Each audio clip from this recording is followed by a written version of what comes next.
Black and white দেখা যাচ্ছে। আমার কাছে ব্ল্যাক এন্ড হোয়াইট দেখা যাচ্ছে।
Good evening, everyone.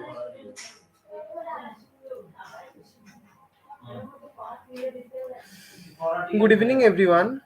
Greetings from the Institute of Global Professionals IGP Bangladesh. Greetings from the Institute of Global Professionals IGP Bangladesh. Thank you all for joining us and staying with us till the end. Honorable knowledge seekers, today I am your home. Today I am your host. Today I am your host for the evening. My name is Oritra Boshak and I am from Bangladesh. Dear IGP knowledge seekers, I am proud to be associated with IGP as a global member. IGP is a social and ISO certified international training institute. In 3 years, we already served 3 million knowledge seekers from 100 plus countries. IGP is internationally recognized and globally accredited. We are connected to more than 250 plus professions and 4,500 plus organizations.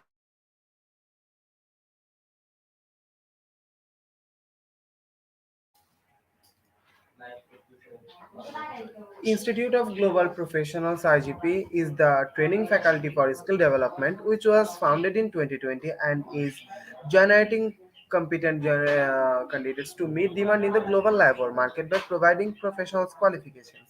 The Institute of Global Professionals is an educational institute that provides social work and globally recognized are reputable. We serve students and community resource providing holistic social work and education. We believe that it's not effective to increase one skill just by acquiring formal education, so we provide effective training and consultation to generate proficient generation all over the world. We distribute our service locally, nationally, and internationally to job students, job seekers, job holders, and also for learners, though respective campus location and distance learning platform. We are an occupational dependent institution. IGP is one of the most famous online institute from all over the world. Our vision is education is not a business product; it's a part of our human rights. Based on our vision, we are trying to reach all corners of the world for free webinar, seminars, courses, awards, quiz competition, mentoring, and counseling, etc. On the other side, we also trying to reach. On the other side, we also trying to serve more than 100 premium service for like create own portfolio website, resume builder, cover letter, motivation letter, and world knowledge platform for gathering general knowledge, which can update all the kids, learning games, website free courses, conversations, and many, many more. We help to empower youth to learn to meet their expectations and dreams and becomes highly skilled people. We implement several training programs, webinars, and offline online courses for youth and learners by professionals, trainers, and speakers and coaches. Our sessions are conducted by globally renowned professionals to develop all kinds of youth and to promote the education of their abilities and personalities. To ensure excellent and in-depth instruction, we arranged with qualified trainers, speakers, and instructors. We extended free service to more than 3 million knowledge seekers. In the last 3 years, we have affiliations with universities and organizations in 70 different countries. Virtual mouse signing with many colleges and organizations have been accomplished. We are working to create a legendary generation of future scholars and citizens who will be accountable. We are constantly prepared to assist all knowledge seekers with valuable service. Spreading knowledge is crucial for the Institute of Global Professionals. We believe that knowledge is love, light, and vision. So we try to understand the needs of today's generation and will serve them good research and practice method. We must have a genuine concern for the learners. We represent more diversity, growth, and innovation and required to lead this session with professionalism, passion, and integrity. IGP members are committed to offering effective based quality service and continual improvement so that individuals who seek information can improve their level, skill levels, and values. Before we move to the next, let me remind don't forget to share, tag, and mention your friend in the comment box. Your support is very valuable to us. Thank you. Before we move to the next, let me remind you don't forget to share, tag, and mention your friend in the comment box. Your support is very valuable to us. Thank you. Moving to the next with your continuous support, we already completed 1,300, 1,316 webinars successfully. Wow. Moving to the next with your continuous support, we already completed 1,316 webinars successfully. Wow. At present, we are going to start our 1317 program. Name is Appreciating Lecture. And today's our speaker name is Ma'am Dr. Kiran Kal. She is an assistant professor, Department of English P.S.P.S. Government P.G. College for Women Gandhiragar, Jammu and Kashmir, India. Now, very important moment to me, for me to invite our speaker to IGP with her presentation. Now, very important moment for me to invite our speaker to IGP with her presentation. Hello, ma'am. Hello, good evening, everyone.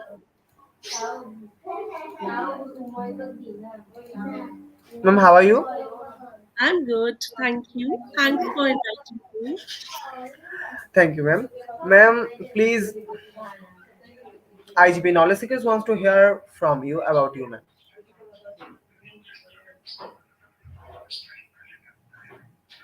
Pardon, I couldn't hear you. Can you please repeat? Ma'am, IGP Knowledge Seekers wants to hear from you about you, ma'am. Please, Okay, about your description. okay. Thank you. Thanks for inviting me. eternally thankful to Team IGP for inviting me. I really appreciate your endeavors towards, contributing towards education for the entire world.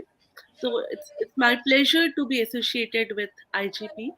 I am Dr. Kiran Kalra and I teach English in Department of English at PSPS Government College for Women, Gandhinagar, Jammu. Jammu is a very central place in Jammu and Kashmir. It's quite famous as well. Yes, Uh, ma'am. I It's have a very teaching beautiful. experience. Yes, I have a teaching experience of almost 10 years now. Previously, I was employed in Central University of Jammu. I have done my graduation from University of Delhi. I have done my post graduation from Jamia Millia Islamia University, Delhi, and my PhD is from University of Jammu. Thank you. Thank you, ma'am, for your explanation. Ma'am, now stage is your. Please, you can start your presentation. Thank you so much. Uh, Thank you, Today, ma'am. the topic for my presentation, as you can see on your screen, is appreciating literature.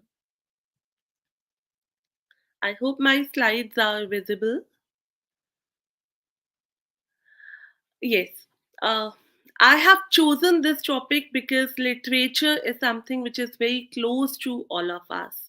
We all love to read literature. Literature encompasses everything, uh, right from whatever books we read, right from history to science, everything is literature, right?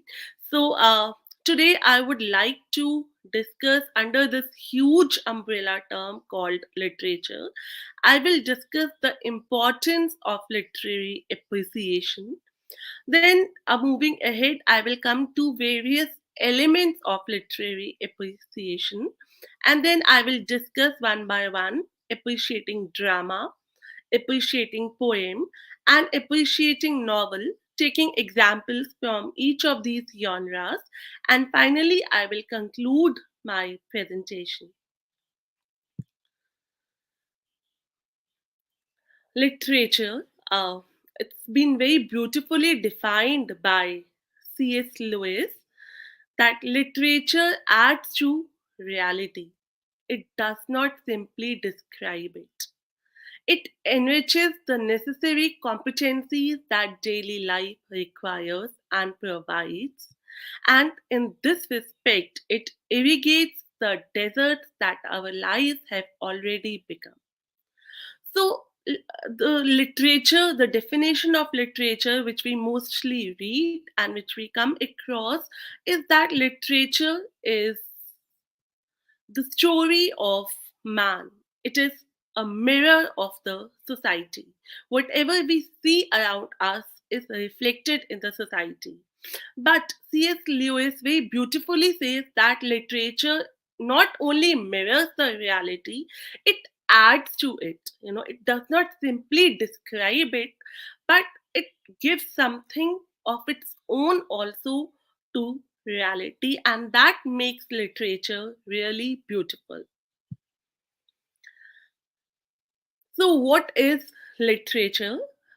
We can say literature is a body of written works. The name has been traditionally been applied to the imaginative works of poetry and prose. Literature may be classified according to a variety of systems, including language, national origin, historical period, genre, and subject matter. Since literature deals with ideas, thoughts, and emotions of man, literature can be said to be the story of man. But it differs from other written works by only its one additional trait, and that is its aesthetic beauty. Some literatures are treated separately by language, by nation, or by special subject.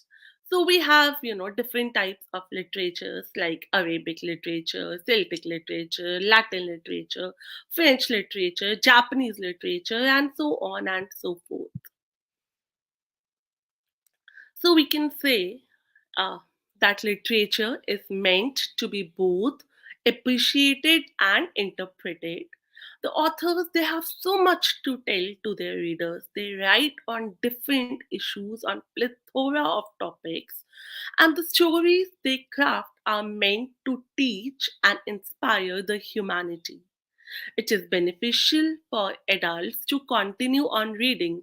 We mostly emphasize that small kids should inculcate this habit of reading, but it's beneficial for adults as well, to continue on reading.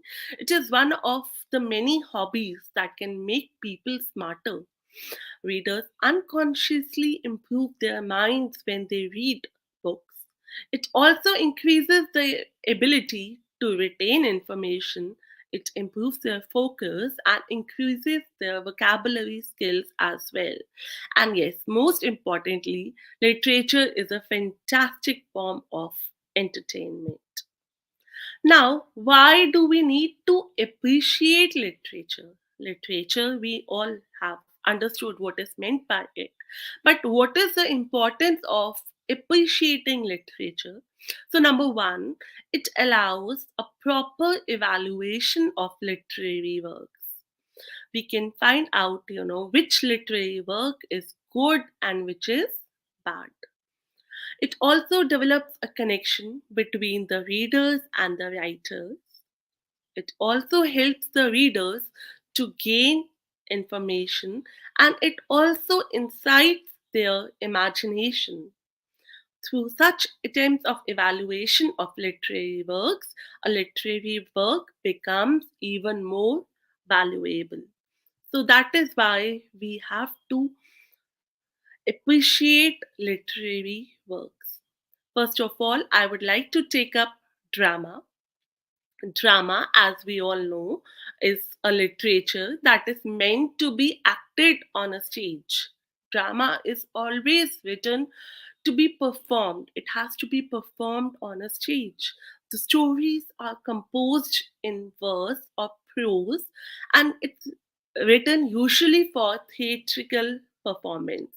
The conflicts and emotions are expressed through dialogues and actions. So these are the literary elements of a drama which need to be kept in mind while appreciating a piece of literary work like drama. So first of all, we have the theme. The theme of the play refers to its central idea. The order of events occurring in a play makes its plot. Essentially, the plot is the story that the play narrates. Then, characters, they form a part of the story. Uh, the characters are interwoven with the plot of the drama. Then, we have a dialogue. Dialogues are the dialogues which the characters speak, and they take the story forward to a next level. Then we have, you know, setting, which is the time and place where the story is set. It is one of the important part of the play. Then spectacle. It includes all the visual aspects of production, including costumes, makeup, background, scenery, the special effects which are added. Then we have song. Song is the sound and the rhythm in dialogues as well as the music which is played in the background. To explain this, I have taken an example, a very beautifully written play called Waiting for Godo. This play was originally written in French by Samuel Beckett. In the play, there are two characters called Vladimir and Estragon, uh, often called as Didi and Gogo, and they engage in a variety of discussions and encounters while waiting for the titular character called Godo, who never arrives.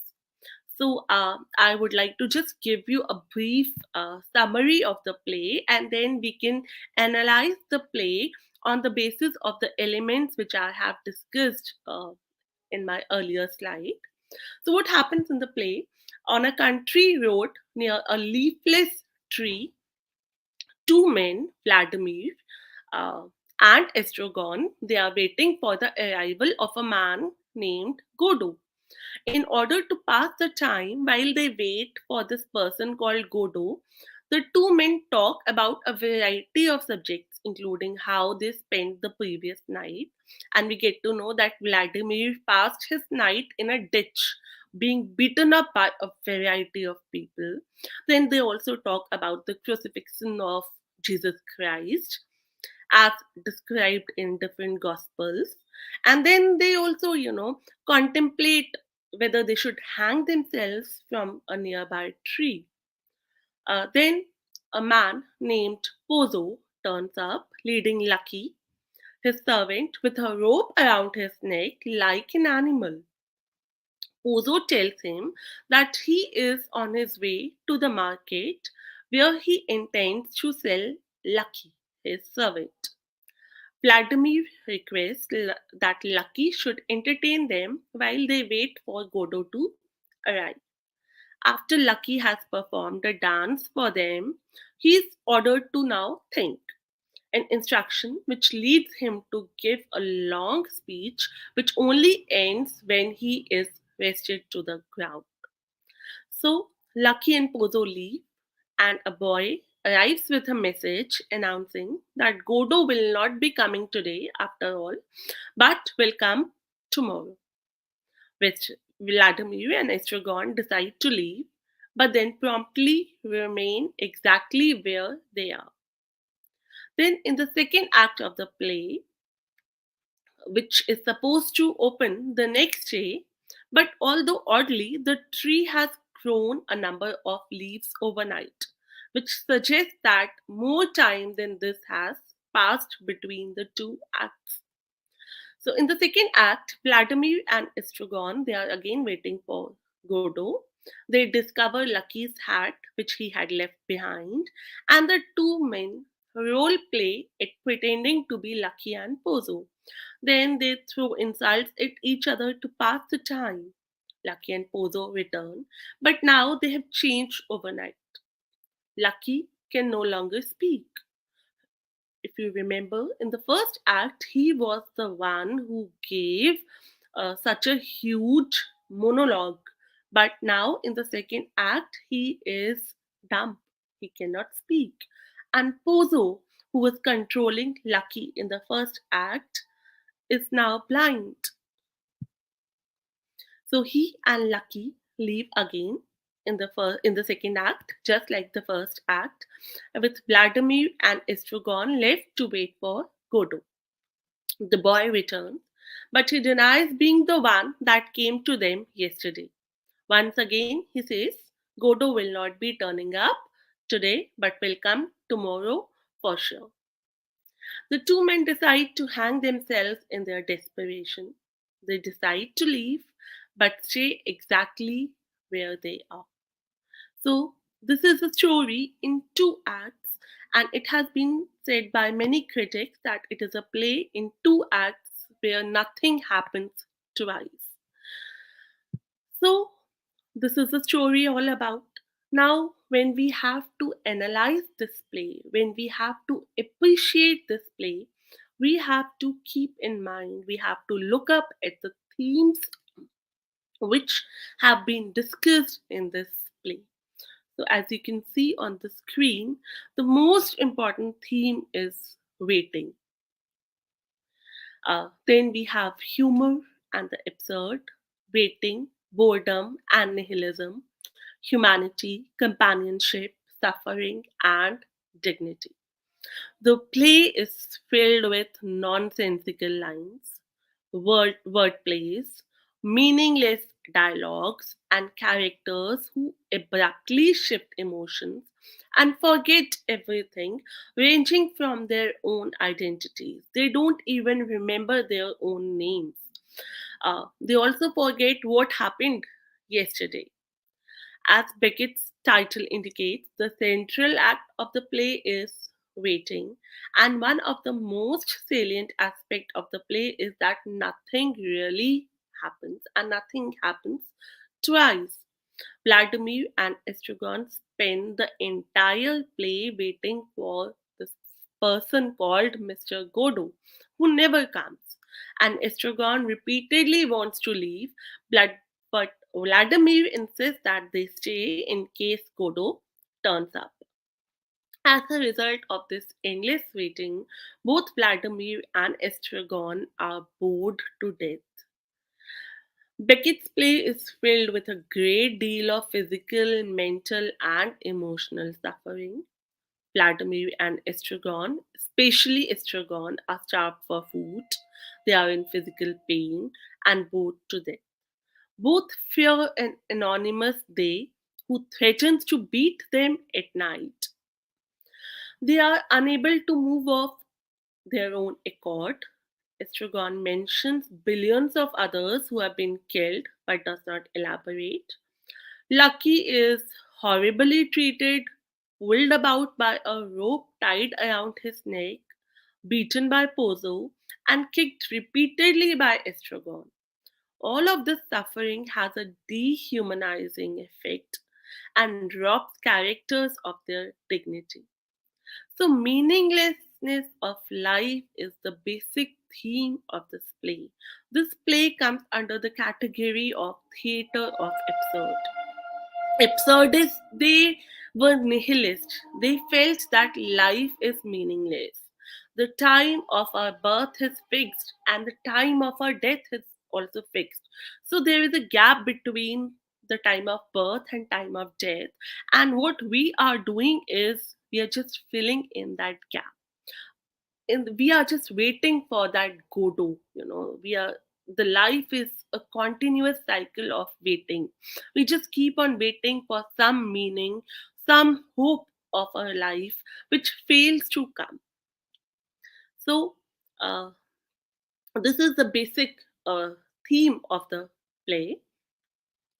Then another perspective from which we have to analyze this play is its characters. So basically, there are four characters who appear in the play, and there is one character who really does not appear physically in the play, that is Goto. So we have Estragon, who is one of the two main characters of the play, along with Vladimir.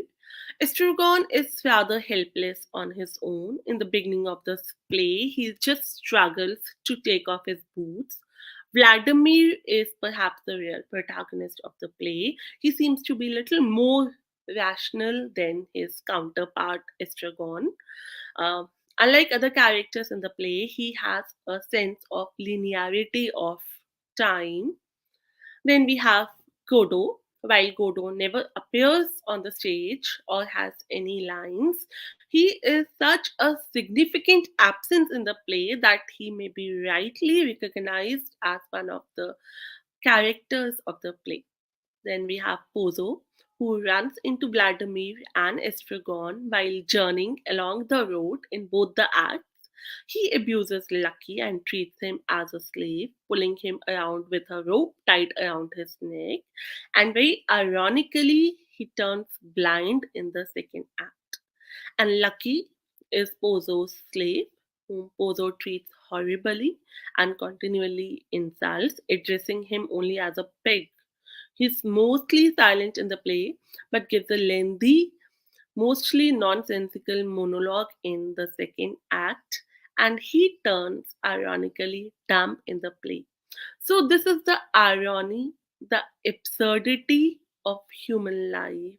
That one day one is hale and hearty, and the second day he turns deaf and dumb. So, the life is full of uncertainties, life is full of absurdities, which is shown in this play. I would like to show you some dialogues from the play, which are very important from the perspective of the play. Estragon, he says, let's go. Vladimir says, we can't. Estragon says, why not? And Vladimir says, we are waiting for Godo. And Estragon says, ah. Then this is a very important dialogue from Vladimir, which gives us some hope in this absurd world. He says, let us not waste our time in idle discourse. Let us do something. While we have the chance at this place, at this moment of time, all mankind is us. Whether we like it or not, let us make the most of it before it is too late. Let us represent worthily for once the foul breed to which a cruel fate consigned us. What do you say? So here, he answers a very pertinent question that if life is meaningless, and we are just passing the time between the two fixed entities of birth and death, how to spend that time.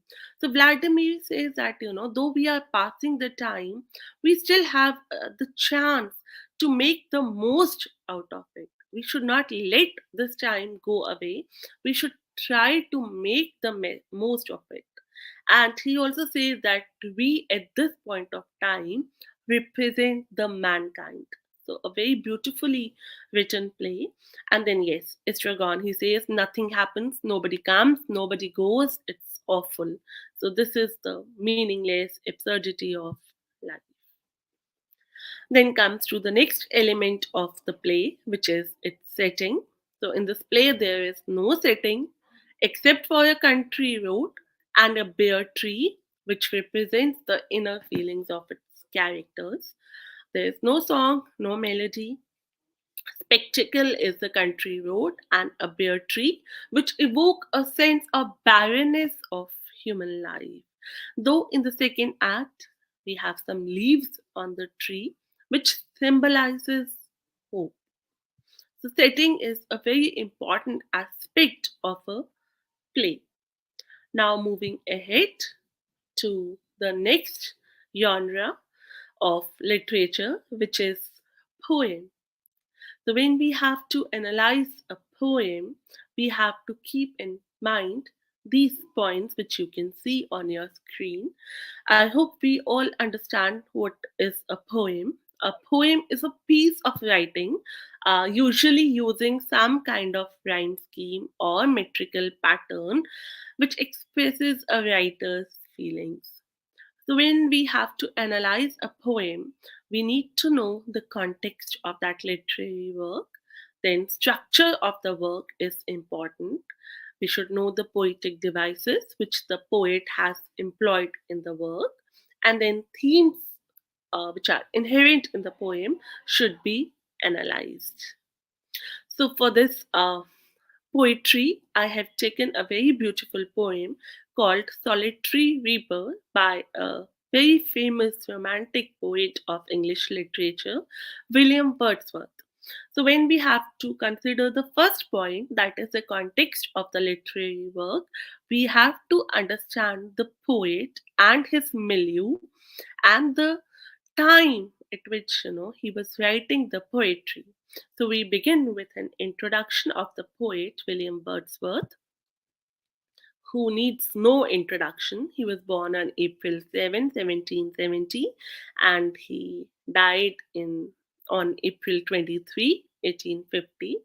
He was one of the founders of English Romanticism and one of its central figures and important intellect.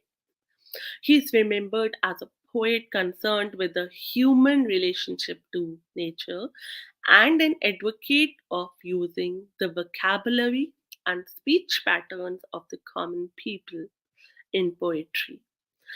Along with another famous poet called Samuel Taylor Coleridge, William Wordsworth published his famous lyrical ballads, a collection of poems, in the year 1798. And in the preface to this lyrical ballads, Wordsworth writes on the need of common speech within poems, which means using the language of common men in poems. I would like to give you quickly a brief introduction of Romanticism. Romantic poetry is the poetry of Romantic era in artistic, literary, musical, and intellectual movement that originated in Europe towards the end of 18th century.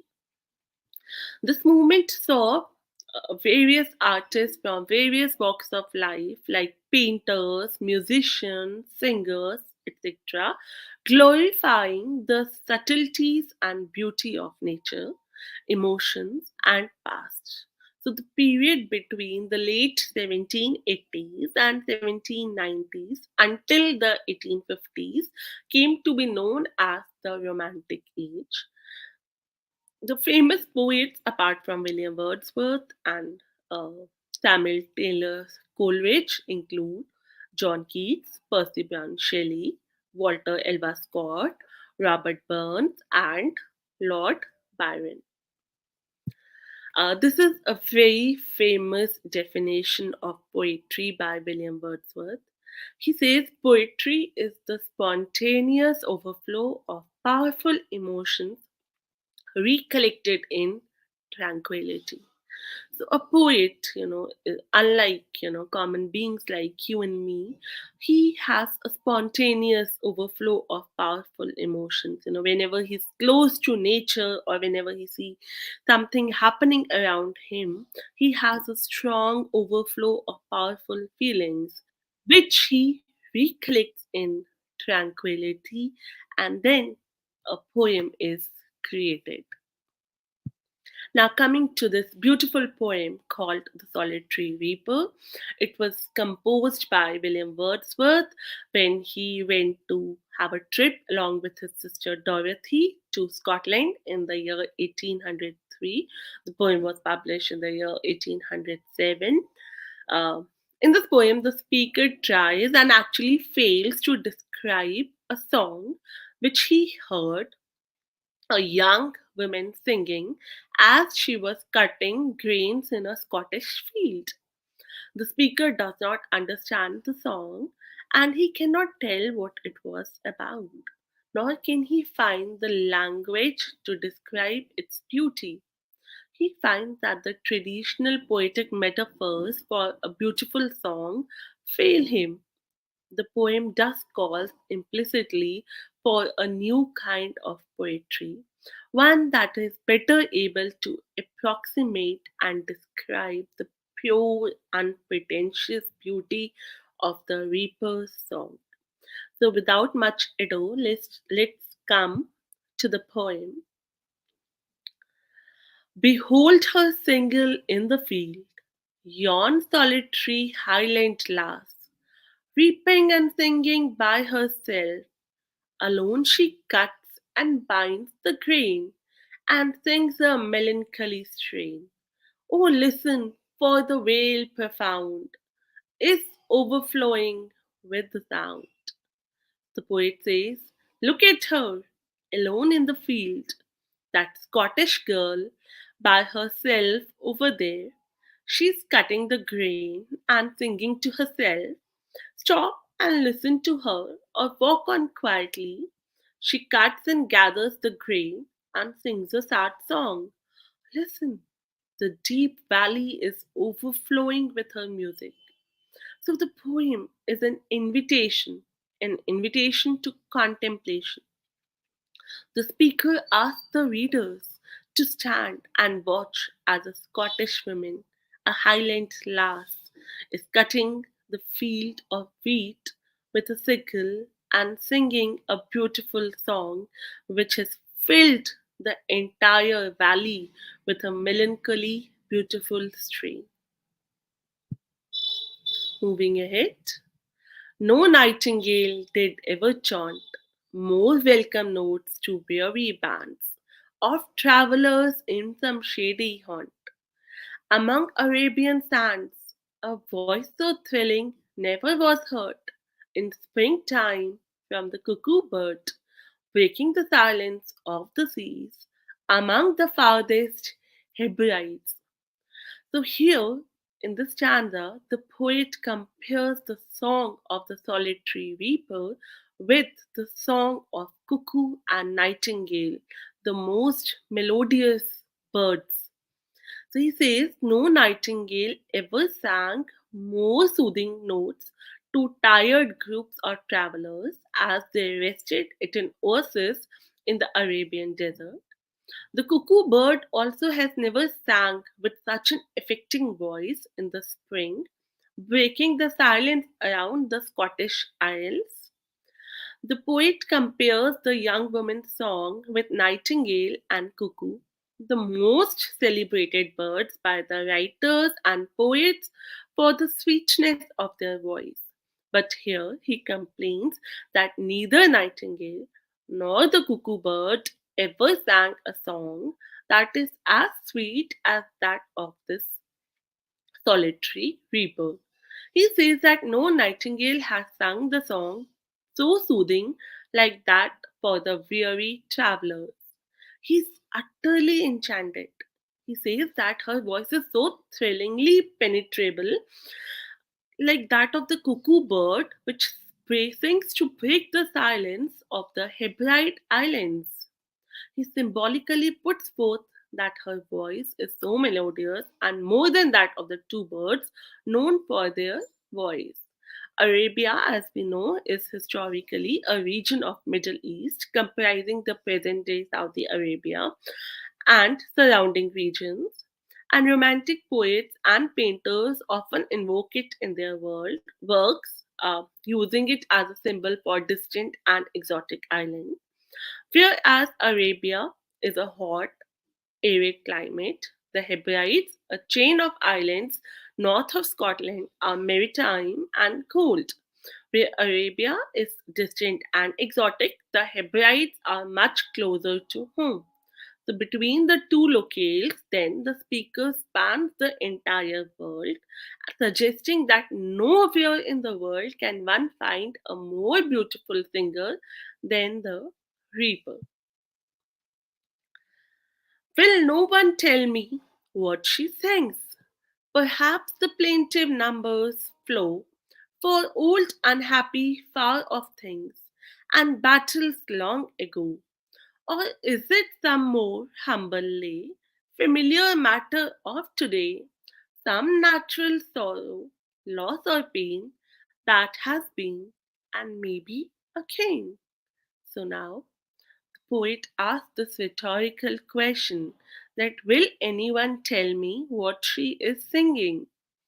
Maybe she sings so sadly for old tragedies and ancient battles, or maybe the song is humbler about everyday life, the things, the pain, the sorrows that everyone endures. The poet depicts his plight over not understanding the theme or the language of the poem. The poet couldn't understand the local Scottish dialect in which the reaper was singing. So he tries to imagine what the song might be about. Given that it is a plaintive number and a melancholy strain, he speculates that the song might be about some past sorrow, some pain or loss of old unhappy things or battles which were fought long ago. Or perhaps he says it's a humbler, simple song about present sorrow, pain, or loss, or a matter of today. He further wonders if that is about something that has happened in the past or something that has recurred now. Whatever the theme, the maiden sang, as if her song could have no ending. I saw her singing at her work, and over the sickle bending. I listened motionless and still, and as I mounted up the hill, the music in my heart I bore, long after it was heard no more. So now the poet he gives up, contemplating the theme of the song. He says, whatever the theme of the song may be, I have seen her singing, and I wish her song would have no ending. He says, I listened the song without moving, and now, as I am going away from the solitary reaper, as I am climbing the hill, I still bear that music in my heart. That music has stuck with me, it has stayed in my heart, even after I cannot hear that song anymore. So that is the beauty of song. That is the beauty of music, that is the beauty of poetry. Now, when we have to analyze this poem, we have to look up to various elements of poetry, which includes the structure of the poem. So, if we keep in mind the poem which we have just discussed, The Solitary Reaper, the structure of the poem is very simple. The first stanza of the poem sets the scene. The second stanza offers two birds comparisons for the music. The third wonders about the content of the songs, and the fourth describes the effect of the song on the speaker. The language of the poem is natural and unforced. Then, second element is form and literary or poetic devices used in the poem. Uh, the Solitary Reaper is a ballad. A ballad is a traditional genre of English poetry, and for much of the history of England, the ballad has held the status of a folk form. Ballads were also popular in Scottish poetry. Indeed, it seems like that the song that the reaper is singing in the poem, whatever it was, would have been a ballad. The Solitary Reaper by William Wordsworth uses straightforward language and meter, as well as natural theme and imagery. Once again, through this poem, Wordsworth has reflected his belief on the importance of the natural world. Rhyme scheme of the poem is 32 lines, which are equally distributed among the four stanzas. Each stanza follows the rhyme scheme A B A B C C D D. Use of end rhymes such as profound, sound, still, hill, grain, strain makes the poem melodious. Apostrophe is used in the poem. Apostrophe is when we are addressing somebody who is dead or who's not present at that point of time. So the poem begins with an apostrophe when the poet addresses the readers. He says, "Behold," and then he uses it again in the line when he says, "Oh, listen," telling the audience that how the valley is filled with the sound of music. Then symbolism and metaphors are used vividly in the poem. We have comparison with birds like nightingale and cuckoo, though it turns out to be hyperbole, for he exaggerates that her song is better than theirs. The poet is very much captivated by her song, that the valley is overflowing with the sound, which is in hyperbole. Again, he says that the song looked like a never ending as her sorrows. So again, that is a hyperbole. Then the poet also asks a rhetorical question. Rhetorical questions are the questions which does not need any answer. They are just asked to make the point. For example, here Wordsworth asks, "Will no one tell me what she sings? That has been and maybe again." Then he also asks familiar matter of today to express his curiosity. So these are the literary devices which are so beautifully used by the poet in the poem. Then these are some of the different themes of the poem: the power of music, connection of nature, memory, art, and communication. The speaker in the poem is deeply affected by the song the Scottish woman was singing, even though he couldn't understand the words. But it was the power of music which made him uh, bear the music even after it was no longer heard. Then he compares the song to nightingale and cuckoo bird. That brings it closer to nature. Also, memory plays an important part. The song remains entrenched in the memory of the poet forever, and he could compose a poem based on that memory. Then, art and communication is again, very important. Music, which is an art, has is so powerful that it can communicate even without language. It doesn't need language to communicate. Though the poet, the speaker, he couldn't understand the words of the song which the solitary reaper was singing, but still, the music of that song remained in his heart forever. So these are some of the different themes which the poem deals with, and this is how we can appreciate the beauty of the poem by William Wordsworth. Now, moving ahead, elements of literary appreciation of a novel. So, when we read a novel, we can analyze it, we can appreciate it based on the elements like plot, theme, characters, point of view, and setting.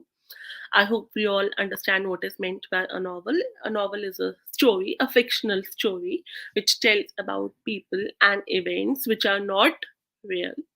I'm sure we all love to read novels.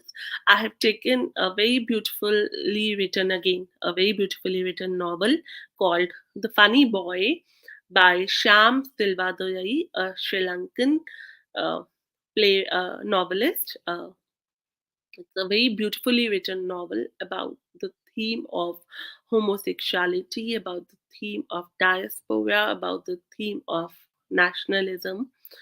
Uh, the novel was published by Sri Lankan novelist Shyam Silva Durai, and it narrates the tale of a young boy called Arji.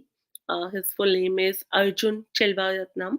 Uh, he grows up in an upper middle class, you can say, a Sri Lankan home at the times of the civil war in Sri Lanka during 1980s. uh, Funny is a coded word that the adults use to describe Arji, the protagonist of the story, who stands out from his male peers because he likes traditionally feminine activities like playing bride and reading books like Little Women. He also scorns stereotypically masculine activities like cricket. The novel is divided into six interconnected stories, and I would like to just briefly go through those six stories to make you understand the nuances of the novel. The first story is titled Pigs Can't Fly. Uh, it takes place during the spend the days when all the grandchildren of the family they were sent to their grandparents' home. So the grandchildren of the family were playing a favorite game of theirs called Bride, where Arji is always the bride. However, the peace of their childhood days is soon disrupted when Archie and all his female cousins were playing, but Tanuja, a cousin who's nicknamed in the story as her fatness, she refuses to let Archie be the bride. She asks her mother, Kanti Auntie, to intervene. When Kanti Auntie sees Archie dressed up in a sari, she drags him to the living room where everyone was gathered. Seeing Archie, a boy, dressed up in a sari and playing a game meant for girls, his parents were embarrassed. An uncle calls Archie a funny one. His mother explains him that he cannot play with girls anymore because the reason she gives is the sky is so high and pigs can't fly. That's why. In the next chapter, which is titled Radha Auntie, she is one of the aunts of Arji. She returns from America. Though she is not at all what Arji had imagined her to be, she and Arji quickly become close and are involved in performance of a play called The King and I. Rajan Nagendra, an acquaintance of Radha Auntie, proposes to Radha, but she is reluctant to accept the offer. She becomes friend with another person called Anil Jaisinghe, a Sinhalese who is also involved in the play. The family tells Radha to end her friendship with Anil, and Radha leaves for Jaffna to forget about Anil. On the train back home, She and several other Tamils are attacked by Sinhalese violent crowds, and soon after, Radha is engaged to Rajan, a person from her own community. Then the third chapter is titled See No Evil, Hear No Evil. In this chapter, Uncle Devil, one of the uncles of Archie, he returns to Sri Lanka from Australia. Archie's father is in Europe at that point of time on a business trip, and Devil Uncle aims to investigate assertions of government torture. Archie slowly becomes aware that there is something going on between his mother and Uncle Devil. Devil Uncle also goes to Jaffna, where violent events were taking place. His body is found on the beach. They are told that he drowned, but Archie's mother suspects that he was murdered first. She wanted to investigate the case further, but the lawyer, he restrains her from doing so and refers to three wise monkeys and suggests that she behaves similarly, that is, see no evil and hear no evil. Then the fourth story is titled Small Choices. Here, a young man named Jagan, the son of Appa's long-time, recently deceased school friend, comes to live with Arji's family and work with Appa's hotel business. Arji is immediately fascinated by this newcomer, both because he finds Jagan attractive and also because he admires Jagan's sense of purpose. But Jagan starts facing trouble at work where mostly Sinhalese hotel staff think he is getting promoted just for being Tamil. Appa starts getting threatening calls and forced to choose between his loyalty to Jagan and his business. Appa has to fire Jagan. The next chapter, titled "The Best School of All." Uh, Here, Appa transfers Archie to his brother Diggy's strict traditional school called the Queen Victoria Academy, which Appa thinks will force Archie to become a man. Archie befriends and develops an attraction to a jovial, carefree, uh, gay person like him called Shehan Soeza.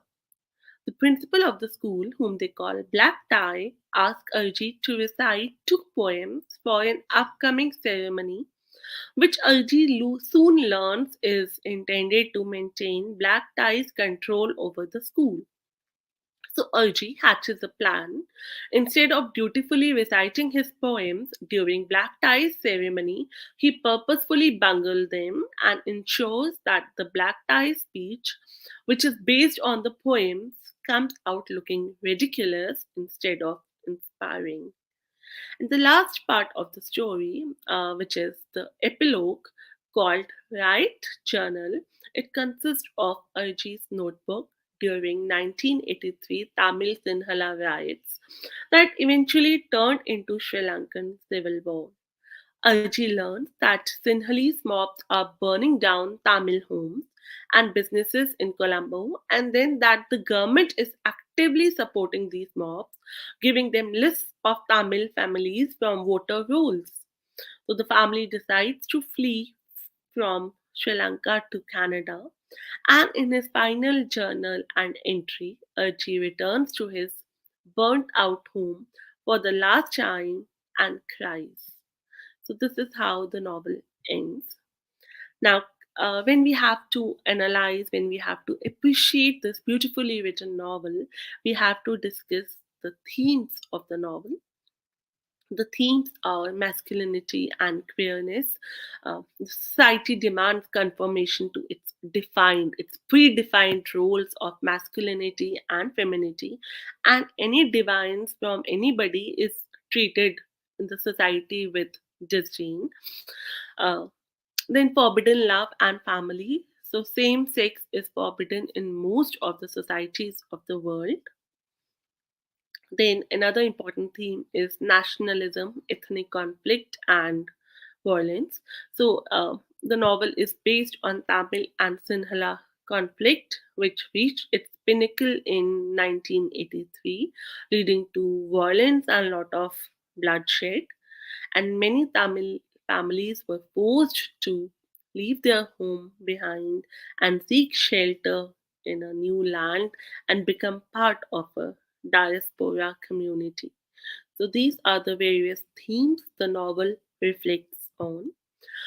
These are some of the characters of the novel, which you can see. Arjit, the protagonist, he's also the narrator of the story.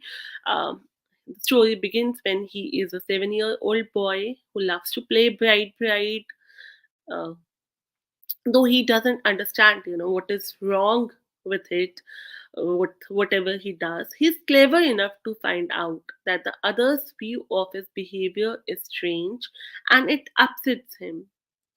Arjit growing up, watching the adults around him navigate their world, which is often a tempestuous, dangerous, and confusing one in terms of romantic love, politics, and identity. Then other characters include Sonali, who is his sister, Varuna, his brother, his Amma, Appa, Tanuja, who is also referred to as her fatness, then Kanti auntie, Cyril uncle, Amachi, Apache are the grandparents, Radha auntie, Anil Jai Singh, Rajan Nagendra, Devil uncle, Jagan Parmeswaran, Shehin Soiza, Black Tie, Sena uncle, and Chitra auntie who helped them to flee Canada at the time of riots. So these are host of the characters who are present in the story. Then yes, point of view is another important aspect of a novel. Point of view is the writer's way of deciding that who is telling the story to whom. So there are three kinds of point of views: first person point of view, second person point of view, and third person point of view. In first person point of view, mostly the narrator is also the protagonist of the story. Second person point of view is very rarely used in novels, and it's very difficult to maintain. It uses the pronouns like you, yours. And third important point of view is third person point of view. Here, the narrator is omniscient or either a neutral entity. So, in this particular novel, the story is told from the point of view of Arji, who's a 7-year-old boy, and we see the world from his point of view. He is the funny boy, the titular character of the novel. The setting of the novel is Colombo, Sri Lanka, during 1970s and 80s, when the two major ethnic groups of Sri Lanka were at loggerheads with each other. And then, uh, yes, this is all about the novel. So, finally, I would like to conclude that, literature is very beautiful, it should be appreciated.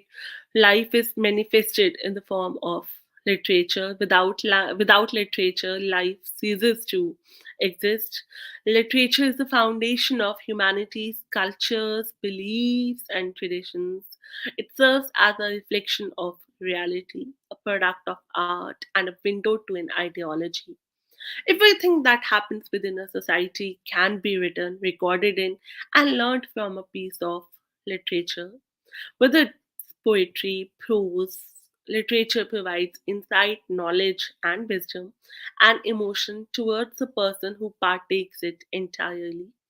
Literature deals with a plethora of themes and adds meaning to life. It makes the sufferings of life bearable and helps in, if not understanding, then at least accepting the life with all its absurdities and complexities. So we can finally say that reading great literature exercises the imagination. Reading literature transport us out of our current context and into other ages and places. Literature enables us to see the world in a new light. It helps us to know ourselves better. It evokes such human emotions as pity, terror, humor, anger, love, compassion, and many other epistemic virtues like virtues that help us to know the world and make it a better place, like honor, bravery, honesty, integrity. Reading literature makes suffering of this life bearable. And finally, I would like to conclude with the words of William Wordsworth. He says, "The world is too much with us, late and soon, getting and spending. We lay waste our powers. Little we see in nature that is ours. We have given our hearts away a sordid boon." Thank you for listening. Please feel free to ask questions. Thank you once again.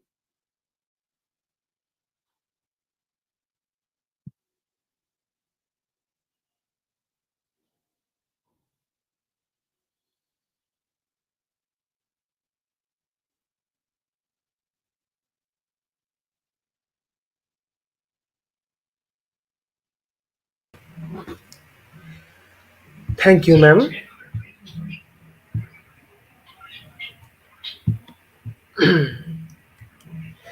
Thank you so much, ma'am, for your rich content presentation, which can impact our knowledge seekers surely.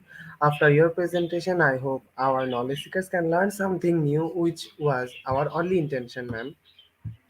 Thank you so much. The pleasure is all mine. Right, ma'am.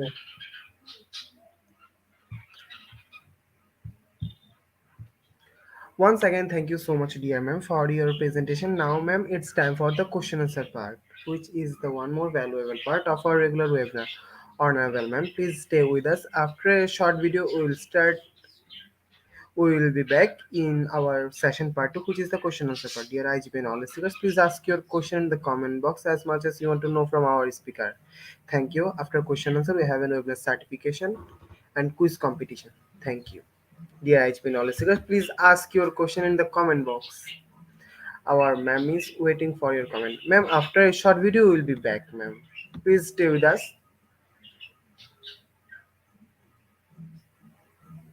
Hello, ma'am. Yes, I'm very much there. I'm waiting for the questions. Thank you, ma'am. After a short video, we will be come back.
पूछिए Welcome back, ma'am.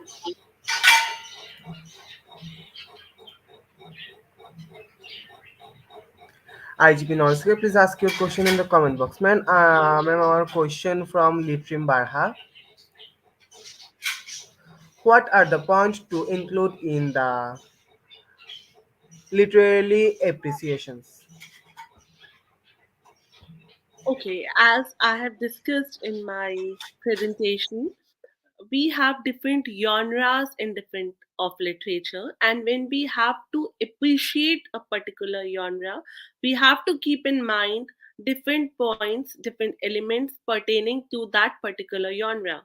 So for example, when we are talking about drama, when we are appreciating a drama, we have to keep in mind its plot, its characters, its setting, its sound, spectacle. So these are the five elements which have to be keep in mind when we are appreciating a genre like drama.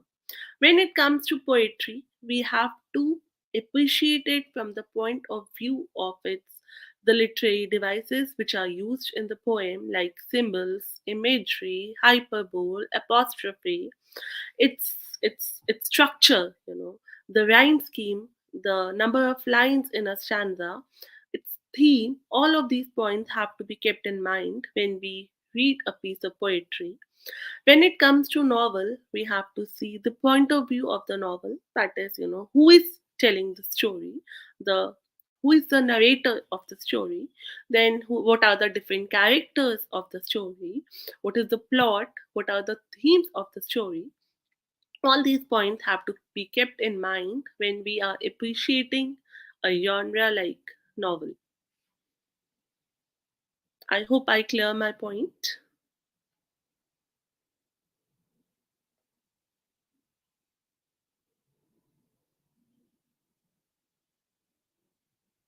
Same question. He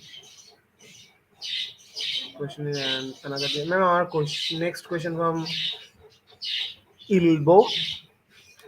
I have question coaches. I hope you can find the time answering them.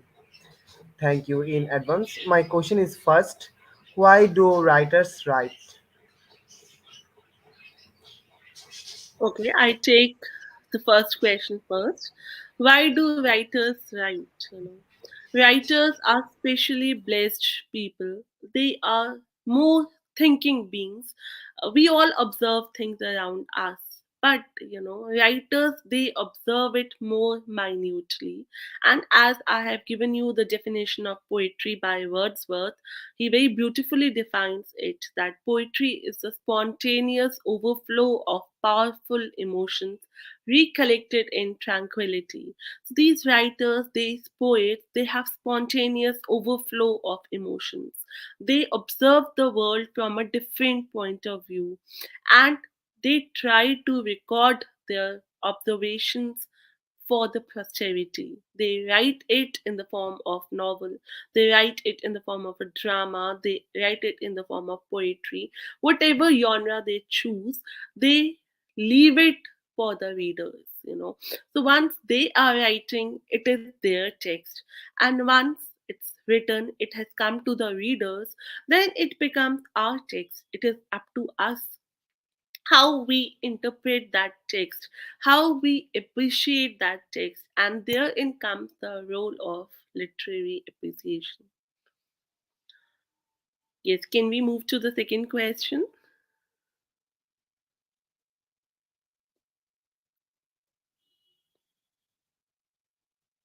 So you're not audible.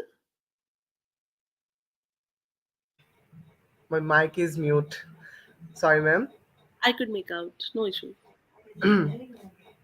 Our second question from is the ability to express ideas and word in the amazing manner. What's the right trim for that again, coach? And lastly, please elaborate more about Onomatopoeia. Okay. Onomatopoeia is, onomatopoeia. yes, it's the representation of sounds. For example, uh, it very beautiful. It is. It's a narrative technique, it's a literary device which is very beautifully used in poems. Onomatopoeia is No. actually the representation of sound. For example, a bell, it rings, ding dong. So when we use the word ding dong in our poem, that is onomatopoeia. The voice of rain, pitter patter, so that is onomatopoeia. The knock on the door, knock knock, is again onomatopoeia. The bow bow, barking of a dog, is onomatopoeia. So it brings essential imagery in the poem which we can feel with our senses. That is onomatopoeia. Yes, your second question, the ability to express ideas and words in an amusing manner. Yes, the poets, they express their ideas and emotions in different ways. One of them can be, humorous or, witty, which we say. They have, the liberty to express their ideas and entertain their audience. uh, Thank you. I hope I have managed to answer all your questions. Thank you, ma'am, for your answer. Our next question from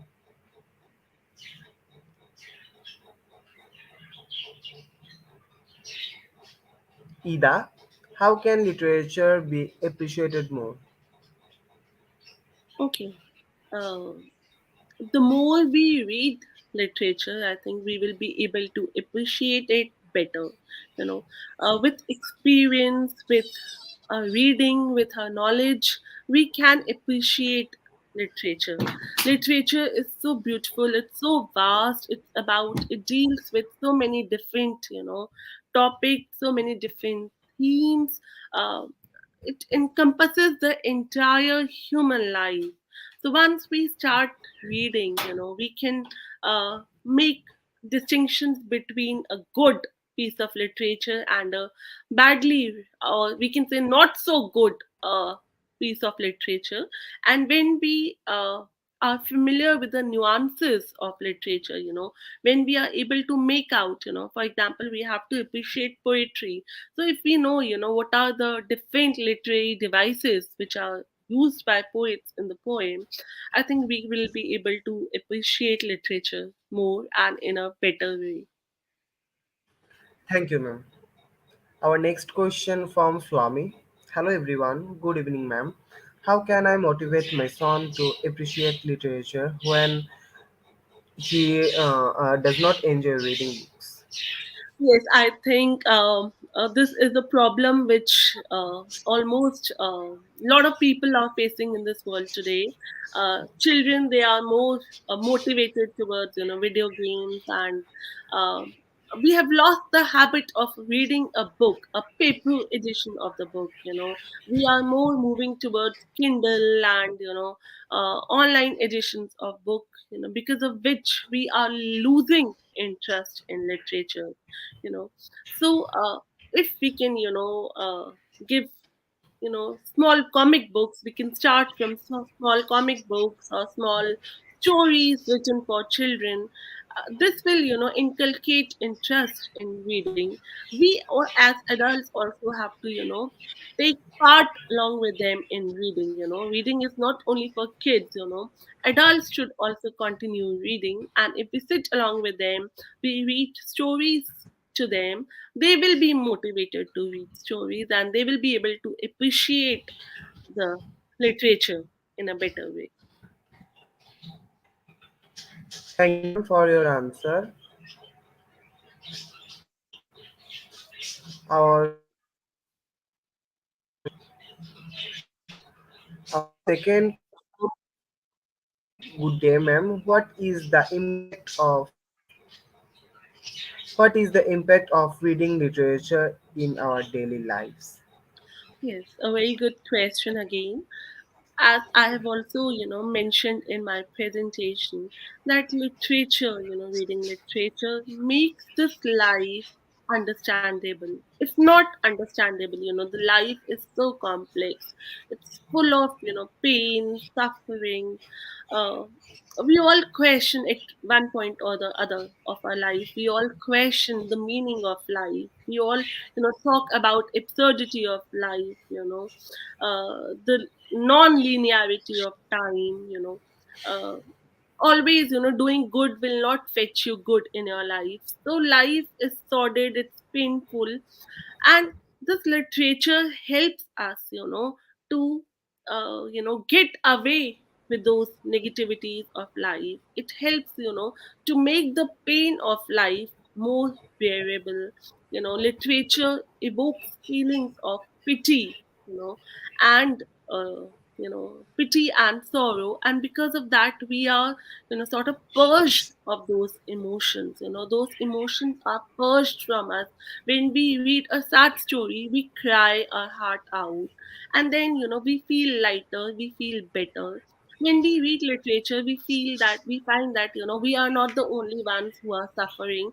There are people who have, greater sufferings, who are suffering more than us, and that makes, our lives a little more, if not better, at least bearable. So literature impacts us in ways we cannot even, uh, imagine. It makes the society a better place. It introduces us to different people, different cultures, different religions, different regions, different parts of the world, and it makes the world really one global world. We get to know that, the whatever the, geographical distance there may be between us, but at the end of the day we all are the same. We all have similar problems in our lives. We have all have, similar sorrows. We have similar pleasures. So we all are the same, whatever, uh, on whatever part of globe we might be living. So literature affects us in, in our day-to-day lives, in ways which we even cannot believe. Thank you, ma'am, for your answer. Next question from Irish. Why is literature important? Okay. Literature is a recorded piece, right? It is something which is written, and it is going to remain for posterity. Whatever times, whatever place we might be living, we can always go back. We can get to know about our past, about, about people who are living in other parts of the globe. And literature helps us to connect. It helps to bring people from different cultures together. It helps us to make more humane.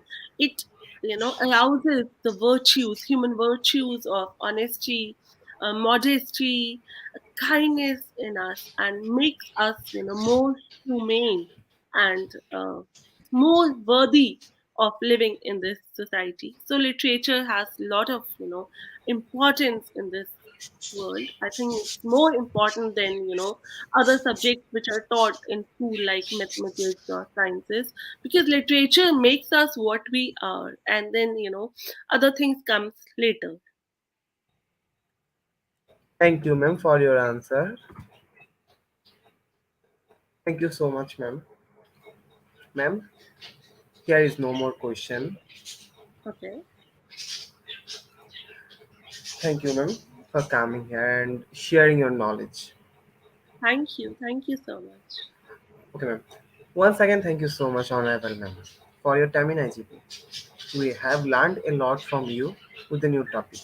It will add some value to our day-to-day activity along with our academic and professional growth. Thank you, ma'am. Take care. Next to see you again with a new topic and a new date. Thank you, ma'am. Take care. Thank you so much. Thank you so much. Pleasure is all mine. Okay, ma'am. Honorable ma'am, please we move to the next. You have to we move to the next webinar certification process. If you want to leave this studio, you can, ma'am.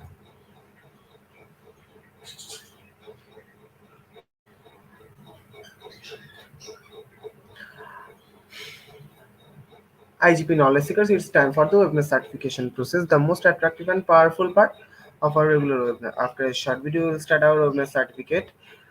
After webinar certificate, we have an online quiz competition and quiz certifications. IGP knowledge seekers, time for the webinar certification process, the most attractive and powerful part of our regular webinar. After a short video, we'll start our webinar certification process. After webinar certification, we have an online quiz competition and quiz certification. Thank you. Today's are some technical problems. We cannot share our certificate code. We provide our certificate code in a short time. Thank you. Today's are some technical problems. We cannot share our certificate code. We provide our certificate code in a short time. Thank you. IGP knowledge seekers. It's time for the most engaging part of this webinar, which is the online quiz competition, which is our regular webinar activity. Now, time for the online quiz competition. To join the online quiz competition properly, please follow my instruction carefully. To join the online quiz competition properly, please follow my instruction carefully. First of all, you have to go www.slido.com and find today's quiz or scan this QR code for direct joining. And the code is global IGP. And the code is global IGP. After a short video, we will be come back.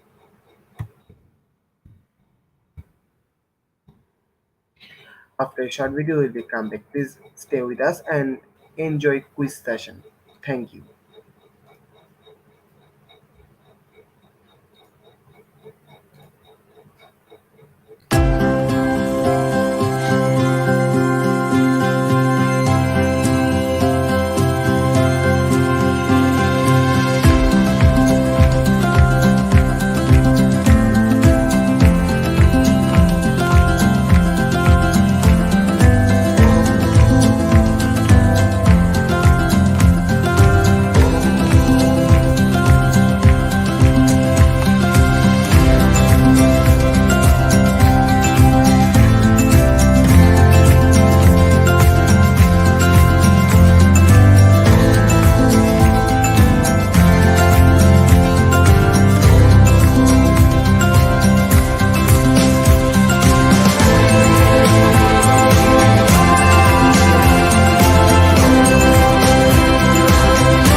Dear IGP knowledge seekers, please ask your question and the dear IGP knowledge seekers, please join in Slido with code and the code is global IGP.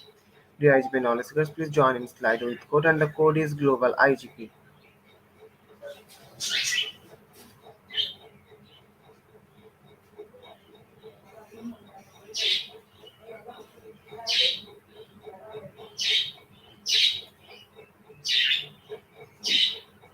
Please join in Slido with code and the code is global IGP. Mention your friend for direct joining.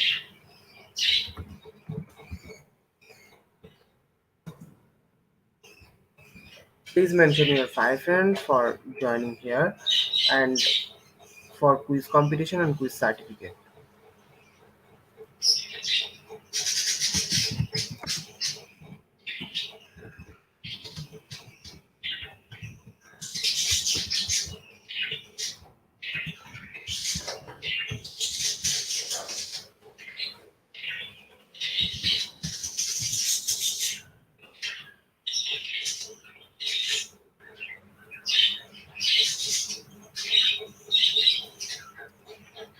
Please mention your friend in the comment box.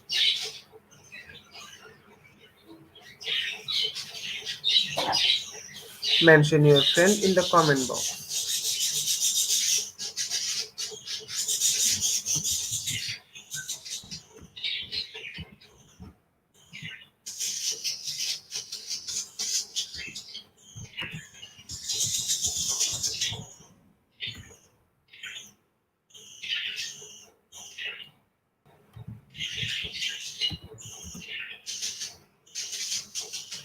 Already 29 people join with us. We will pick your name from Slido. So please join your full name, which will be directly printed on your quiz.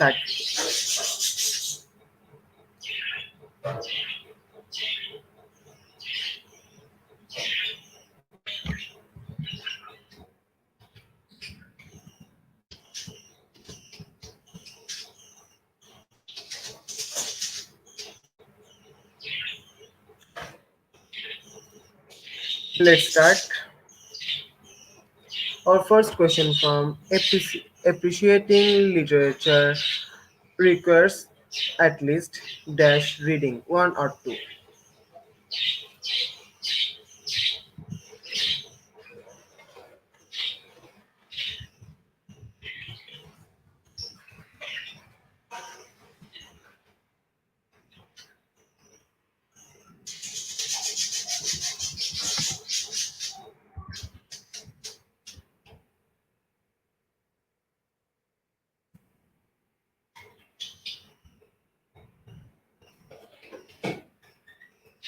which is the right answer.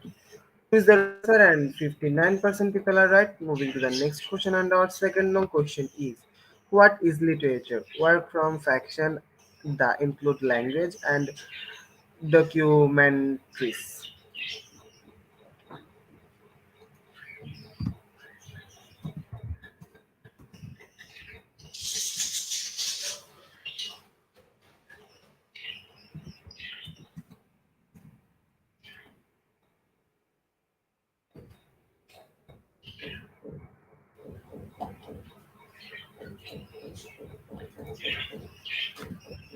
work of fiction and includes language is the right answer, and 100% people are right. Moving to the next question, and our third long question is: literature extend across to scape of written, visual, and auditory fiction text, and written, visual, graphic, and auditory fiction text.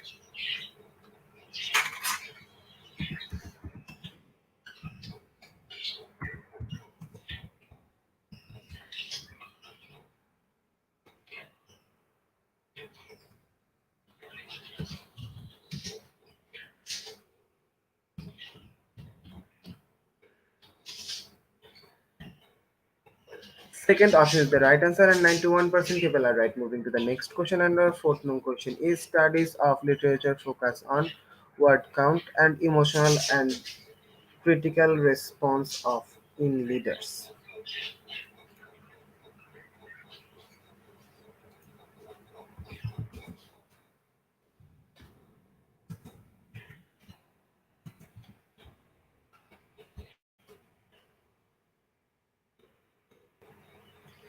Emotional and critical response in reader is the right answer, and 100% people are right. Moving to the next question, and our fifth long question is: which is the following is not includes in Sky process of appreciating lecture understanding photographic evidence, and second option is text structure.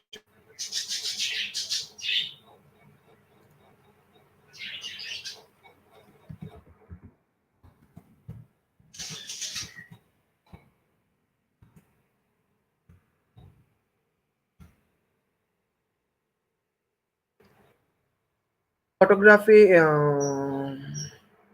photo, photographic evidence is the right answer, and 67% people are right. Moving to the next question, and our sixth long question is: what is symbol of literature to reach a conclusion based on editions and region? And second option is something that stands for something else literature.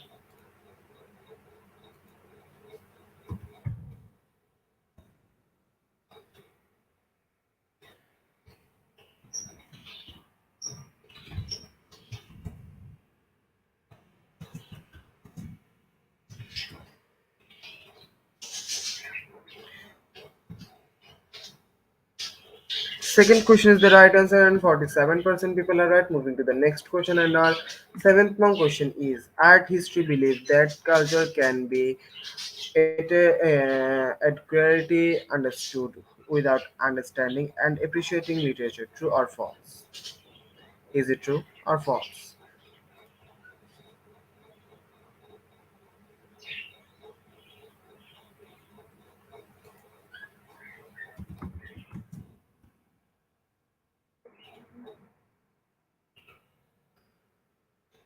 False is the right answer, and 36% people are right. Moving to the next question, and our 8th question is: which of these British literature titles is a poem? Sir Gawain and the Green Knight, and second option is the Lord of the Rings.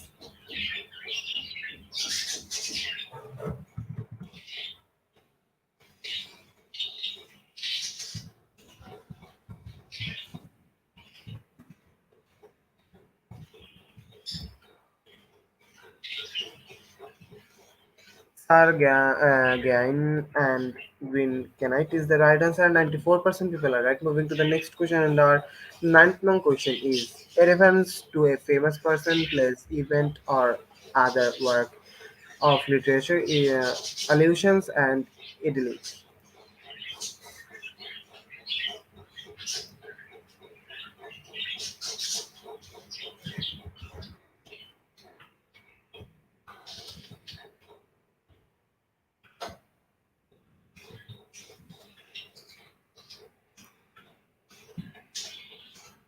Allusion is the right answer, and 53% people are right. Moving to the next question, and final question in this session is: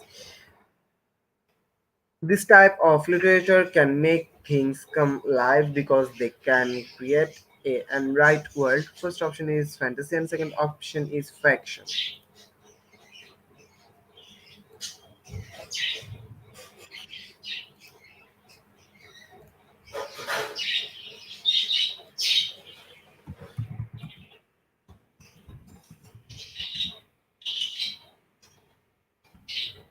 Fiction is the right answer, and 47% people are right. Congratulations, top 10. Congratulations to our webinar online quiz competition winners, top 10. Congratulations again. Slide will take you a few minutes for finalizing the result, and after that, we will issue our online quiz competition certificate on our Facebook official page and group, Institute of Global Professionals. Congratulations to our webinar online quiz competition winners, top 10. Congratulations again. Slide will take a few minutes for finalizing the result, and after that, we will issue our online quiz competition certificate on our official Facebook page and group, Institute of Global Professionals. At the end moment of our session, we can say properly feeds your skill, never stop learning cause life never stop teaching us. Be happy and stay safe. See you again, and again we want your participation in every program. If you want to live a happy life, tie it to a goal, not to people or things. Before I say or hit the end live button, I just want to thanks all IGP knowledge seekers for your active, active participation. As always, see you in the next session. Thank you. Thank you everyone for direct joining.